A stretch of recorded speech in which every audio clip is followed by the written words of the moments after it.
이 아침 우리에게 주시는 하나님의 말씀 에스겔서 30장입니다.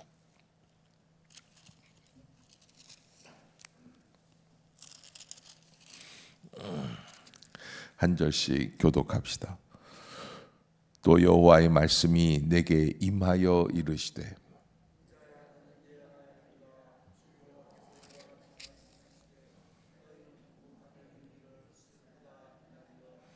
그날이 가깝도다. 여호와의 날이 가깝도다. 구원의 날일 것이요 여러 나라들의 때이리로다.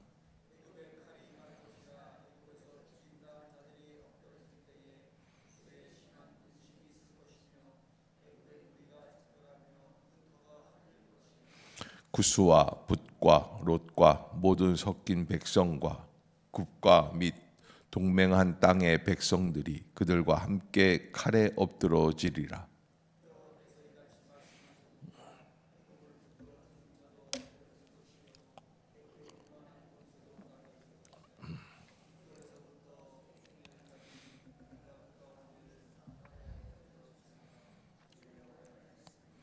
황폐한 나라들 같이 그들도 황폐할 것이며 사막이 된 성읍들 같이 그 성읍들도 사막이 될 것이라.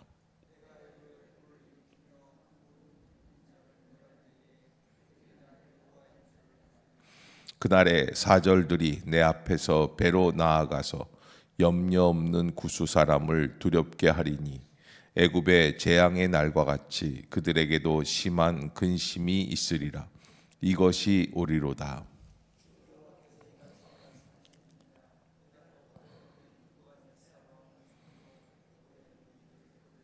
그가 여러 나라 가운데 강포한 자기 군대를 거느리고 와서 그 땅을 멸망시킬 때에 칼을 빼어 애굽을 쳐서 죽임당한 자로 땅에 가득하게 하리라.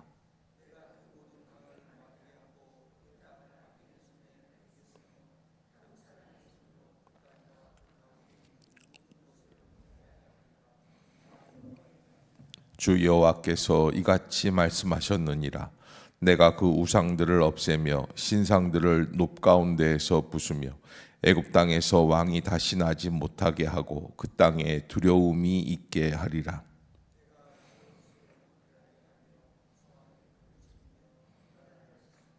내 분노를 애굽의 견고한 성읍 산에 쏟고 또 노나라의 무리들을 끊을 것이라.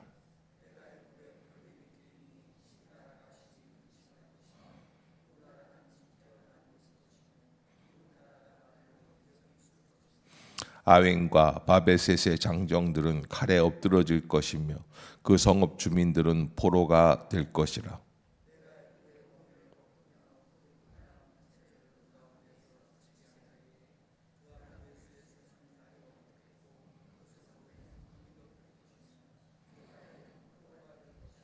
이같이 내가 애굽을 심판하리니 내가 여호와인 줄을 그들이 알리라 하셨다 하라.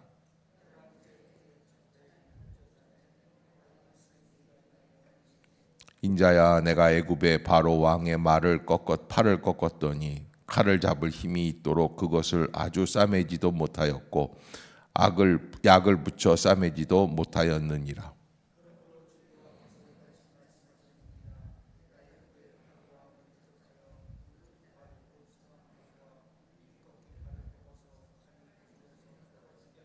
애굽 사람을 뭇나라 가운데로 흩으며 뭇 백성 가운데로 해칠지라.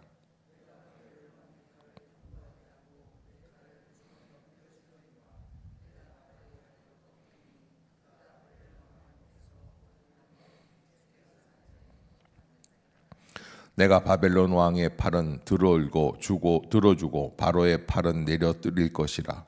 내가 내 칼을 바벨론 왕의 손에 넘기고 그를 들어 애굽 땅을 치게 하리니 내가 여호와인 줄을 그들이 알리라. 내가 애굽 사람을 나라들 가운데로 흩으며 백성을 가운데로 해치리니 내가 여호와인 줄을 그들이 알리라. 아멘. 할렐루야.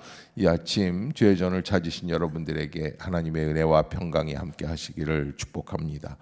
오늘 이 에스겔서 30장 이제 32장까지 애굽의 멸망에 대한 예언의 말씀입니다. 그 예언의 말씀 가운데 특별히 하나님께서는 요미라고 하는 것, 그건 무슨 얘기냐면 요미라는 것은 the day, 날이라는 뜻이에요. 그래서 무슨 날이냐? 우리는 날이라고 했을 때 무슨 모임의 날, 침묵의 날 이런 게 아니라 여기에서는 멸망의 날을 말씀을 하시는데, 이게 왜 멸망이냐면 심판하시는 하나님 때문에 그렇다는 거예요. 그 전까지는 애굽은 강대국 중에 강대국이에요. 이 강대국이 어마어마한 강대국이었어요. 어저께도 말씀드린 것처럼 나일강의 길이가 2,000km가 넘는다는 거 아니겠어요? 어마어마한 부유한 자원과 천연 자원과 사람들과 또 이 피라미드를 세울 수 있는, 지금부터 4,300년 전에 피라미드를 세웠으니까요. 그 권력 또 기술 여러 가지가 다 있는데도 불구하고 앞으로 애굽은 어떻게 될 것이다? 망하게 될 것이다. 왜 그러느냐? 어제도 바로 왕이 자기가 하나님인 것처럼 행동했다. 내가 절대자인 것처럼, 내가 모든 신인 것처럼 그렇게 행동했다라는 거예요. 그래서 그런 그 하나님 앞에서 심판받을 수밖에 없는 행동들. 그래서 여러분, 우리가 갖고 있는 성품들 가운데 가장 나쁜 성품이 뭐라고 그랬어요? 교만함이라고 그랬어요. 자기가 마치 왕인 것처럼, 내가 뭔가 알고 있는 것처럼, 모든 것을 다 처리할 수 있는 것처럼. 그 이제 애굽 왕이 사실 당시에 모든 신으로부터, 애굽만 있는 게 아닙니다. 여기 오늘 나오는 이상한 나라들의 이름들이 여기 쭉 열거돼 있죠. 놉도 있고 노도 있고 신도 있고 여러 가지 나라들이 있는데, 그 각 지역에, 애굽이 있는 지역, 북아프리카 지역에 있는 에티오피아라든지 여러 나라들을 다 의미하는 총칭들이에요. 그 모든 애굽 나라만 있는 게 아니라 애굽 주변에 있는 모든 나라들과 더불어 애굽은 왕이에요. 왜? 그 가운데서도 최고니까요. 그 권력이라든지 그 문화라든지 문명이라든지 그 당시에 그 모든 주변 국가가 따라올 수 없을 그런 신과 같은 능력을 갖고 있는 그 나라. 그러나 하나님께서는 에스겔 선지자를 통해서 그 나라가 어떻게 될 것이다? 멸망받을 것이다. 근데 여러분 가만히 보면은 지금 이제 이 30장이 중요한 거는 앞으로 나아가는 문명, 문화, 이거에 방향을 정해주고 있어요. 내가 바벨론은 축복을 하고 애굽은 망한다. 그러면 여러분, 이 문명이나 문화나 권력이나 이런 모든 세계 중심적인 그런 문화가 어디로 흘러가게 된다는 거예요? 바벨론 쪽으로 흘러간다는 거예요. 애굽, 아프리카 쪽으로 흘러가질 않아요. 당시에는 아프리카가 대단했다니까요. 여러분, 이게 이제 어거스틴도 아프리카 사람이거든요. 구스 사람이에요. 에티오피아 사람이에요. 여기 이 사람이 약간 흑인이에요. 그러니까 그때까지만 해도 안디옥이라고 알렉산드리아라고 하는 이 아프리카, 이 해안 북아프리카 지역이죠. 이 지역에서 최고의 문화를 형성하고 있었어요. 그런데 하나님은 딱 보시기에 뭐라 그러냐면, 앞으로 이 문화는 어디로 향할 것이다? 서방 쪽으로 향하여 갈 거예요. 그 방향을 정해주는 자리가 오늘 30장이에요.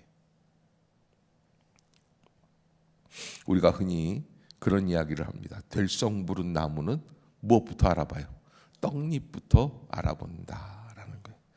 뭐가 보이는 기미가 있어요. 천재들도 다 어렸을 때 보면은 천재적인 그런 요소들이 딱 드러나지 않습니까? 근데 하나님께서는 지금 전 세계의 문화의 방향을 어느 쪽으로 해야 하느냐? 바벨론에서부터 시작해서, 그래서 애굽은 계속 바벨론에 당하고 헬라에게 당하고, 그리고 더 나아가서는 이제 로마에게 완전 직격탄을 맞으면서 지금까지도 애굽은 더 이상 회복되지 않는 나라로 추락하고 마는 거예요. 그리고 대신 그런 찬란했던 문화와 반대로 이 바벨론의 문화를 갖고 그리고서는 저쪽 동진으로 해가지고 저쪽으로 나아가는 거죠. 서유럽까지. 그렇게 문화의 방향이 달라지는. 그래서 오늘 본문을 보면은 야, 이게 어마어마한 물길이 여기에서 나뉘는구나. 근데 이 물길에 나뉘는 것을 에스겔은 무엇으로 표현했냐면 하나님의 심판이다. 제가 늘 금호동에 순댓국집을 이야기하는데 시장에 두 집이 있어요. 신방을 가면은 한 집은 엄마만 받아요, 신방을.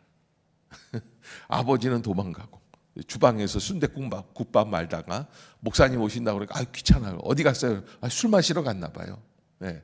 그리고 애는 게임하러 게임방에 갔어요. 근데 한 집은 제가 이렇게 들어가면은 안방으로 이렇게 저기 홀이 있고 방이 있지 않습니까? 방으로 이렇게 들어가면은 배 깔고 앉아서 공부하고 있어요. 아빠는 목사님 기다리고 있었습니다. 그 두 아빠가 다 교회 안 나와요. 그런데 한 사람은 그렇게 반갑게 맞이해주고 한 사람은 몇만 원 갖고선 튀어가지고 술 마시러 가고 이게 벌써 다른 거예요. 그러니까 어느 집이 잘 되겠어요? 이건 여러분들 상상에 맡기겠는데 그게 다른 거예요. 참 이상해. 반응이라는 게 달라요. 그래서 우리가 인생을 살아가면서 이런 그 토인비가 이런 얘기를 했어요. 역사란 뭐냐? 도전과 응징이다. 이게 뭐냐? 도전과 응징이라는 게 뭐냐면 인생을 이제 역사를 쭉 진행해 나가다가 보면은 자연적인 어려움과 도전들이 다 와요. 근데 그 도전이 오는 것에 대해서 어떻게 반응하느냐라는 거예요. 그게 응징이에요. 그래서 반응을 잘하는 거.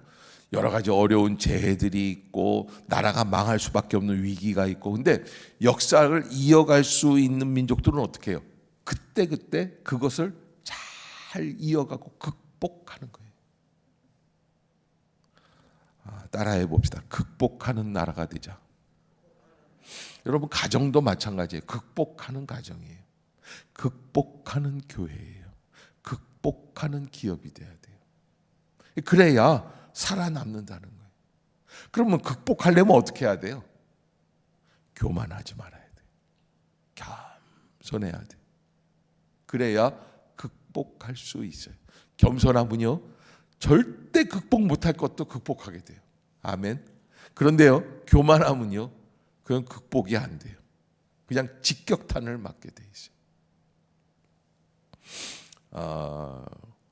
그것이 우리가 이 애굽을 바라보면서 어떻게 애굽을 판단할 수 있을까? 하나님께서 애굽에 대해서 첫 번째 말씀하시는 게 3절에 보면은 뭐라고 말씀을 하시냐면 이런 말씀을 하세요. 그날이 가깝도다. 그날이 가깝도다. 여호와의 날이 가깝도다. 하욤 가깝다는 거예요. 하나님이 이렇게 가깝도다 하시면 어떻게 된 거예요? 임박해 있는 환란이에요.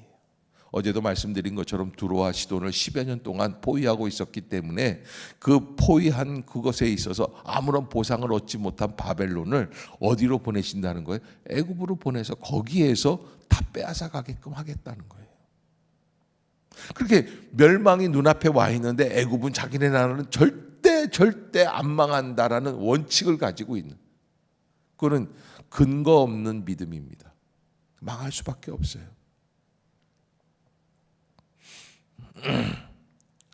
그래서 여기 오늘 본문에 보면은 구름의 날이다. 그래서 구름의 날이다. 구름의 날이라는 뜻은 무슨 뜻일까요? 화창하고 좋은 날이라는 뜻일까요? 아니에요. 무서운 날이라. 캄캄한 날이 앞이 안 보여요.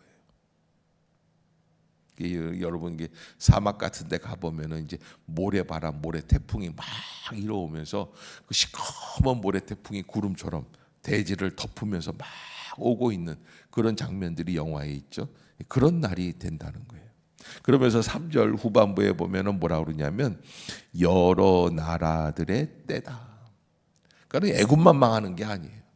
그 지금까지 여기 옆에서 함께 있었던 구스, 또 붓, 구스라고 하는 건 에디오피아를 얘기해요. 붓이라고 하는 것은 노아의 아들 중에 셋째 아들이 세운 나라예요. 애굽 서쪽의 리비아라고 하는 나라거든요. 롯이라는 나라는 셈의 아들이 세운 나라, 소아시아의 루디아로 추정을 하고요. 노비라고 하는 것은 산당이라는 뜻으로 애굽 중부지방에 애굽 중심 도시, 애굽 최고의 신 푸타의 신전이 있었던 그 지역을 얘기하고요. 뭐 여기 다 이제 그런 나라들이에요. 노나라도 그렇고요, 신나라도 그렇고요, 다 그런 나라들이 주변에 있는 나라들이에요. 근데 그런 나라들이 다 애굽을 추앙하고 애굽에게 항복하고 애굽을 위해 헌신하면서 살고 있었는데 그 나라들이 다 함께 멸망시키시겠다. 왜? 애굽을 그토록 의지하고 있었으니까 바벨론이 쳐들어오면서 애굽만 멸망시킨 게 아니라 그 모든 나라들을 다 함께 멸망시키시겠다라는 거예요.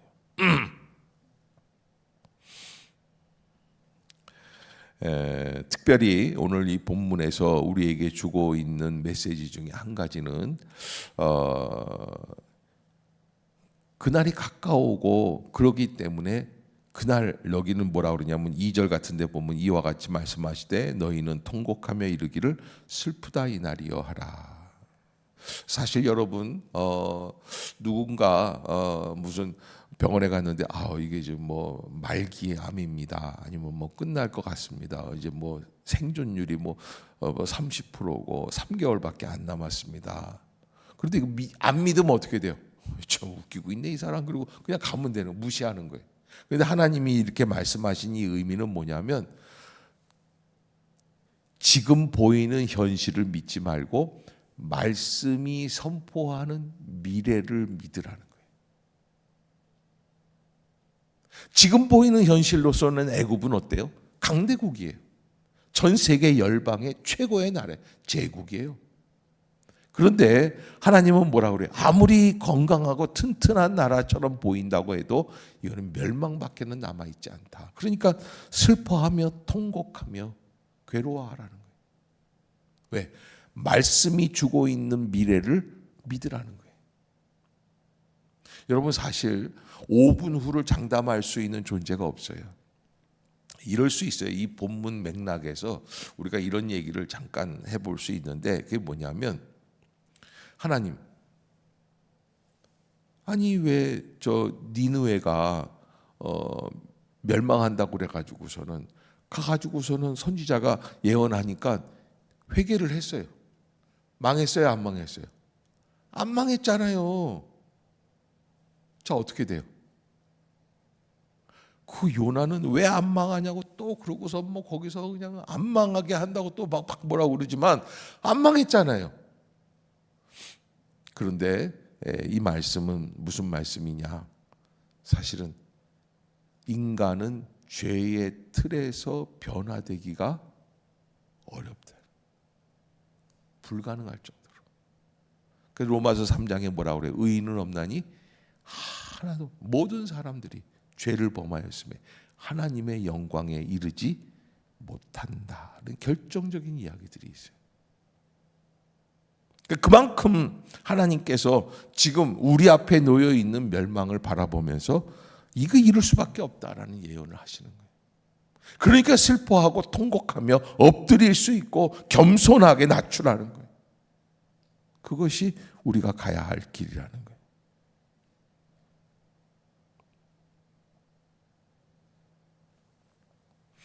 그래서 하나님께서는 애굽을 물리치시면서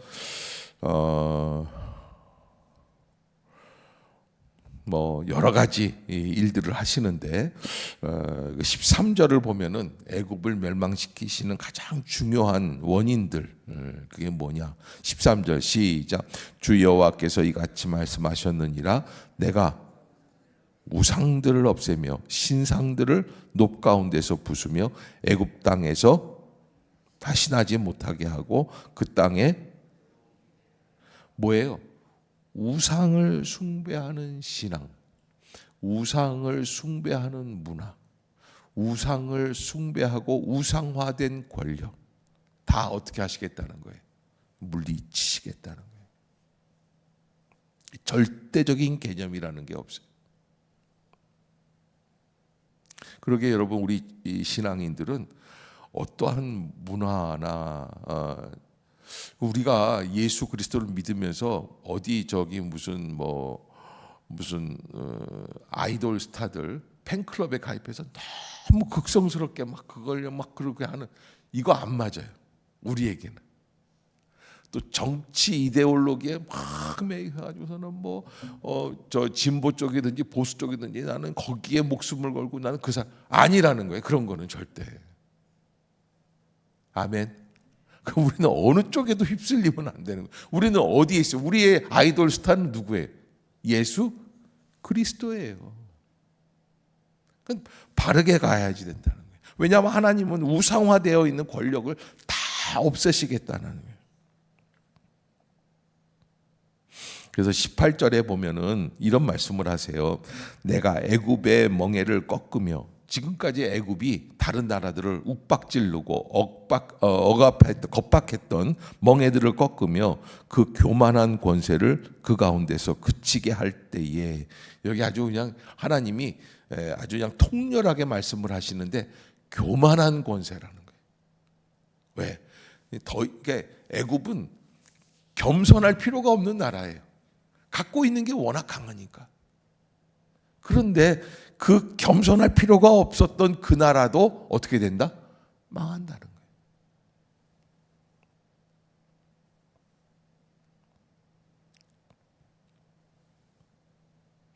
그래서 하나님이 원하시는 모습은 19절입니다. 시작. 이같이 내가 애굽을 심판하리니 내가 여호와인 줄을. 제가 이제 친구 중에 인천에서 그 큰 기업에 그 자녀가 있었어요. 어마어마한 부자. 나랑 동갑이고 친했어요. 근데 어느 날 아무개 여자애거든요. 나 좀 데려다 줄래? 집까지. 그거 왜 그러냐? 그래서 데려다 줬어요. 근데 멀리서 그 집을 바라보면서 어저께 우리 집 부도 났어. 그 걔가 그 이제 공원 있는 데서 울더라고요. 근데 우리 집도 망했던 일이 있거든. 계속 망하고 있고 우리 집도. 근데 우리 집 망한 건 비교가 안 되더라고. 그 집은 재벌이거든. 그 망하더라고요. 진짜 그게 망할 수가 없는데 망하는 거예요. 이름을 얘기하면 알 정도의 그런 기업인데도 망하더라고요. 부도가 나요. 그런데 그렇게 망하게 하는 그런 것들 가운데서 하나님이 원하시는 것은 딱 한 가지. 내가 무엇인 줄 그들이 알리라. 여호와인 줄 그들이 알리라. 여호와, 전능하신 하나님이신 것을 제발 알아라. 인간이 전능한 게 아니라 하나님이 전능하심을 알라는 거예요.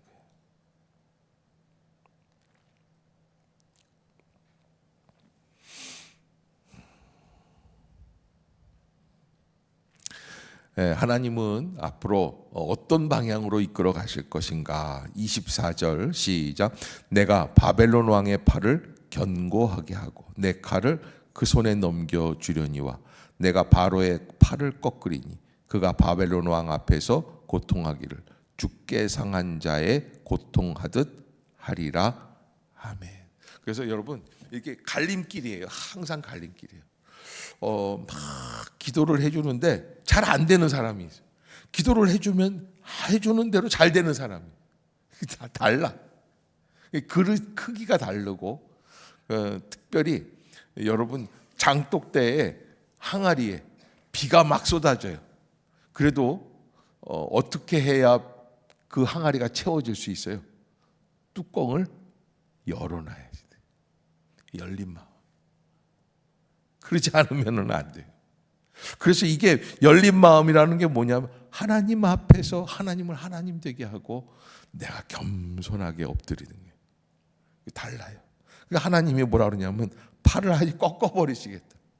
아니, 하나님이 전 우주를 통치하시는데 애굽 왕 바로의 팔을 꺾으셔서 뭐 하시겠다는 건데, 하나님은 그토록 우리들에게 하나님이 하나님 되심을 알리기를 원하고 계신다. 하나님은 절대 권력,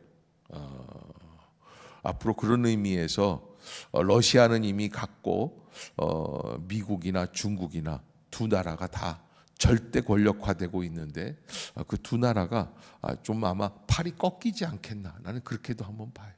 예. 왜? 자기네들이 최고라고 서로들 그러고 있으니까. 그래서 문화는 어디, 그러니까 최고의 권력과 문명은 어디로 흐르고 있느냐? 하나님이 이렇게 하시는 대로 흘러가는 거예요. 하나님이 이렇게 하면 글로 가는 거예요. 예, 이게 하나님이 키우시는 쪽으로 가는 거예요. 이게 전 세계의 문명이 지금부터 BC 이게 500년 되니까 598년, 586년이거든요. 586년, 587년, 586년인데, 그러니까 지금부터 이제 한 2600년 전이죠. 근데 그때부터 하나님은 문화를 아프리카 가면 너무 힘들잖아요. 어려워요. 그 순수한 천연 자원이 그렇게 많고 땅이 그렇게 넓은데도 또 아프리카라고 그래가지고서는 무슨 뭐 다 사막화가 되어 있어가지고서는 농사짓기 어려운 게 아니야. 너무너무나 땅이 기름져요. 그런데도 농사를 못 져요. 이상해요. 한국 사람이 가가지고 배추 심어서 잘 된다니까요. 아프리카 사람들은 못해요. 근데 왜 그러냐면 여기에서 하나님이 이게 좀 바꾸신 거예요. 길을 바꾸신 거예요. 그래서 하나님께 복 받는 존재가 되어야 할 것이다.